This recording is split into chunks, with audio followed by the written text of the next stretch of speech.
Hello बच्चों, मेरे channel Gyandeep में आपका स्वागत है।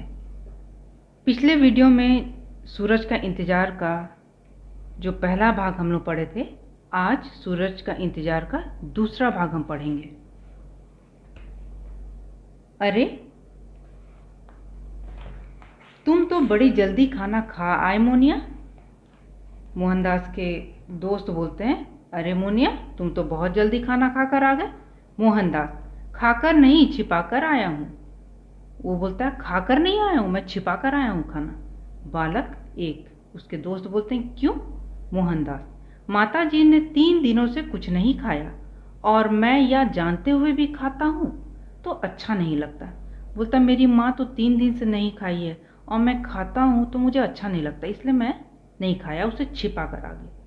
उसका दोस्त बोलता, बालक दो बोलता है, लेकिन माता जी को तुम्हारे खाना छिपाकर आने की बात पता लगने पर कितना दुख होगा, यह सोचा है? बोलते, तुम ऐसे खाना छिपा कर आ गए, तुम्हारी माँ को पता चलेगा तो उनको कितना दुख होगा। मोहनदास, सोचा है, देखो माता जी घर के भीतर काम काज में व्यस्त रहती है, इसलिए उन्हें सूरज के निकल आने का तुरंत पता नहीं चलता है। वो बोलता है मोहनदास कि मेरी माँ तो अंदर काम करते रहती है। व्यस्त मतलब बिजी रहना, काम करते करते व्यस्त रहती है, उन्हें पता ही नहीं चलता है कि सूरज कब निकला है।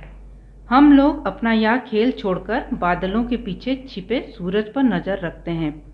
नज़र रखते हैं मतलब निगरानी रखते हैं, देखते हैं। वो मोहनदास बोलते हैं, हम लोग अपना यह खेल छोड़कर बादल के पीछे छिपे सूरज पर नज़र रखते हैं। हम लोग खेल छोड़कर चलो सूरज कब निकलेगा वो देखते हैं। जैसे ही वे बादलों के पीछे से झांकेंगे, मैं माता जी को आवाज़ लगा दूंगा। पता, जैसे ही बादलों के पीछे से सूरज झांकेगा, मैं बस माता जी को आवाज़ लगा दूंगा। बालक एक, हाँ, आवाज़ सुनते ही वे दौड़ी चली आएंगी और सूरज के दर्शन करके उपवास खोल दे लेंगी।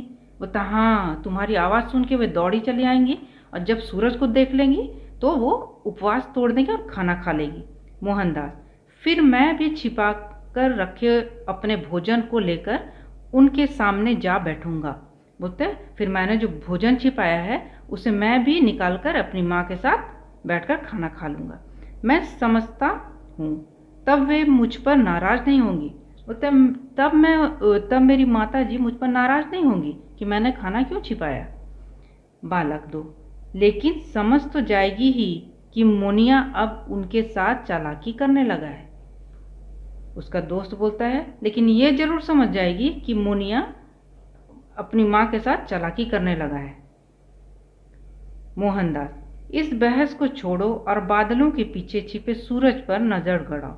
नजर गड़ाना मतलब निगरानी रखना। बोलता है, ये बहस छोड़ो और बादल के पीछे छुपे छुपे सूरज कब निकलेगा उस पर अपना नजर रखो, ध्यान रखो। बस सभी एकजुट होकर बैठ जाते हैं और बादलों की ओर देखने लगते हैं। वो तीनों बैठ जाते हैं और बादलों की ओर टकटकी लगा के देख रहे हैं कि कब सूरज निकलेगा।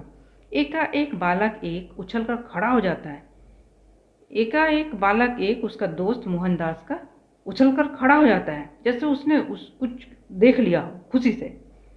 बालक एक, उधर देखो, उस बादल के पीछे उजाला सा नजर आने लगा है।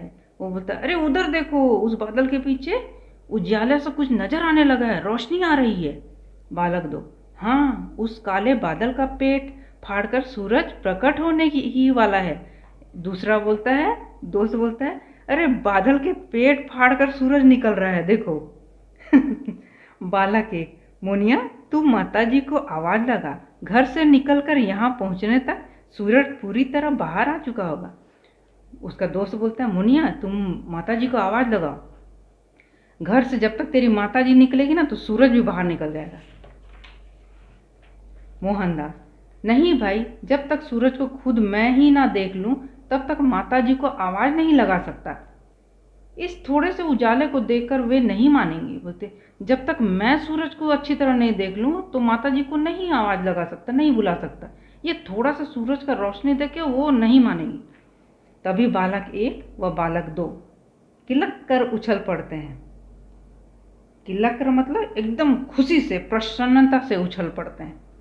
दोनों बालक एक साथ, मोनिया देख सूरज निकल आया, माता जी को आवाज लगा। तो मोनिया देख सूरज निकल गया, माता जी को बुलाओ। मोहनदास भी उधर देखकर किलक उठते हैं, मतलब वो भी खुशी से झूम उठते हैं, जोर जोर से माता जी को पुकारता है। मोहनदास बोलते हैं माता जी माता जी। मोहनदास माता जी जल्दी आइए, सूरज बादलों के पीछे से बाहर निकल आया है। सूरज बादल के पीछे से निकल आया है, जल्दी आइए। दोनों बालक उतावले से होकर एक साथ, एकदम उत्साहित होकर दोनों एक साथ चिल्ला रहे हैं। उन्होंने सुना नहीं, शायद तू भीतर जा और उन्हें साथ लेकर आ जा, जल्दी कर। बोलते हैं माता जी सुनी नहीं, जाओ अंदर जाओ और मम्मी को लेकर आओ, अपनी माता जी को लेकर आओ।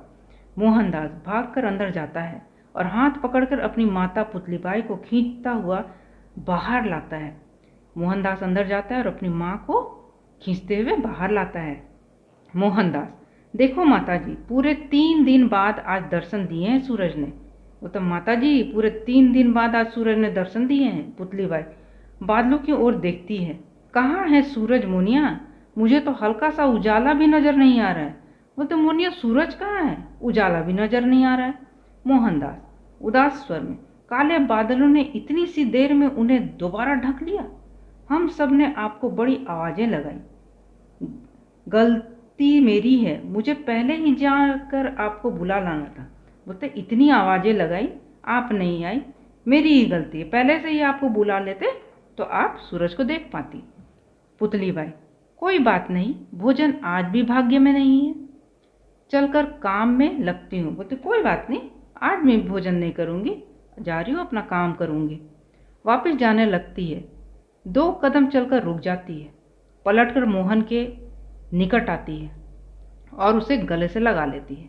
मोनी मेरे बेटे, माँ भूखी है, यह जानकर तूने भी खाना नहीं खाया, छिपाकर यहाँ चला आया सूरज देखने को। माँ की आंखें बच्चों पर ही टिकी रहती है, यह नहीं जानता?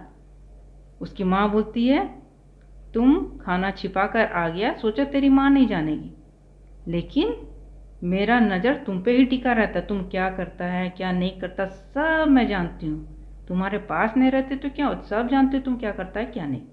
मोहनदास आपको भूखा जानकर निवाला मुंह की ओर जाता ही नहीं है माँ, आप भूखी रहती है तो मुझे खाने का ही इच्छा नहीं होता है। निवाला रोटी का टुकड़ा। पुतलीबाई यह उपवास नहीं है बेटे, काले बादलों और मेरे बीच एक लड़ाई है जिसे जीतूंगी मैं ही। बोलता बेटा यह उपवास नहीं है, काले बादलों और मेरे बीच एक लड़ाई है जिसे जीतूंगी मैं ही। गुलामी की घटाएं कितना भी घेर ले, आज नहीं तो कल आज़ादी का सूरज जरूर चमकेगा। माताजी बोलती है गुलामी का काला बादल चाहे सूरज को जितना भी घेर ले, उस समय अंग्रेजी शासन था, स्वतंत्रता भारत को नहीं मिला था, भारत अंग्रेजों का गुलाम था और बादल को अंग्रेज कहा गया है जो भारत को, सूरज को ढका हुआ है। तो उसकी माँ बोलती गुलामी की घटाएं कितना भी घेर ले, आज नहीं तो कल आज़ादी का सूरज जरूर चमकेगा। वो तक काला बादल चाहे सूरज को जितना भी घेर ले, आज हमें आज़ादी नहीं मिली है लेकिन कल तो आज़ादी जरूर ही मिलेगी और हम आज़ादी लेकर ही रहेंगे। यह दृश्य यहीं रुक जाता है और नेपथ्य से गांधी जी की आवाज़ उभरती है। नेपथ्य का अर्थ है पर्दे के पीछे से। इतना होकर दृश्य यहीं रुक जाता है, नाटक यहीं पे रुक जाता है और पर्दे के पीछे से गांधी जी की आवाज़ उभरती है, आती है। गांधी जी वह दिन था और आज का दिन है सुहासिनी। सुहासिनी को बता रहे थे ना ये नाटक, तो बोलते वह दिन था और आज का दिन है सुहासिनी। इसी वाक्य के साथ मंच का प्रकाश मंद पड़ता हुआ अंधकार में बदल जाता है। उसके बाद मंच, स्टेज में जो प्रकाश था वो धीरे धीरे अंधकार में बदल जाता है। इस अंधकार में मंच पर प्रारंभ वाला दृश्य बन जाता है जिसमें गांधी जी गोल चबूतरे पर बैठे श्रद्धालुओं से बतिया रहे थे, और फिर जो पहले का दृश्य था वो बन जाता है कि गांधी जी बैठे हैं और उनके आगे श्रद्धालु लोग हैं और वे भजन गा रहे हैं। किसी भी तरह के अन्याय के खिलाफ जब भी उपवास पर बैठता हूँ, मुझे ऐसा लगता है जैसे मेरी माता जी ने मुझे गले से लगा रखा है और वह कह रही है, यह उपवास नहीं है बेटे, काले बादलों और मेरे बीच एक लड़ाई है। गांधी जी बोलते हैं, जब भी मैं अन्याय के खिलाफ उपवास पर बैठता हूँ, मुझे ऐसा लगता है कि मेरी माता जी मुझे गले लगा रही है और कह रही है, यह उपवास नहीं है, अंग्रेजों के खिलाफ एक लड़ाई है जिसे जीतूंगी मैं ही। और माता जी हमेशा जीतती थी सुहासिनी, वो तो माता जी हमेशा जीतती थी। उनका वह विश्वास ही मेरी ताकत है। उनका जो वह विश्वास था कि मैं जीतूंगी, वही मेरी ताकत है। उनको अपनी माता से ही प्रेरणा मिलती है और वे स्ट्रांग होते हैं। देख लेना, जीतूंगा मैं ही। गांधी जी बोलते हैं, मैं जीतूंगा। ऐसा कहकर वह पहले की तरह आंखें मूंद लेते हैं और दायां हाथ ऊपर उठाकर भजन गाने का इशारा करते हैं। और ऐसा कहकर गांधी जी फिर से शांत हो जाते हैं, आंखें मूंद लेते हैं और हाथ उठाकर बोलते हैं, भजन शुरू करो। और इसके साथ ही पर्दा गिरता है और ये नाटक समाप्त हो जाता है। तो बच्चों, आज ये सारा नाटक आपको समझ में आ गया होगा, बहुत अच्छी तरह एक एक लाइन आपको समझ में आ गया होगा। आप सभी इसे बहुत अच्छी तरह पढ़ना और नेक्स्ट वीडियो में मैं आपको क्वेश्चन आंसर दूंगी। आप क्वेश्चन आंसर कर लेना और अच्छी तरह से उसे याद करना और अच्छी तरह परीक्षा लिखना। आप हमेशा खुश रहना। Thank you.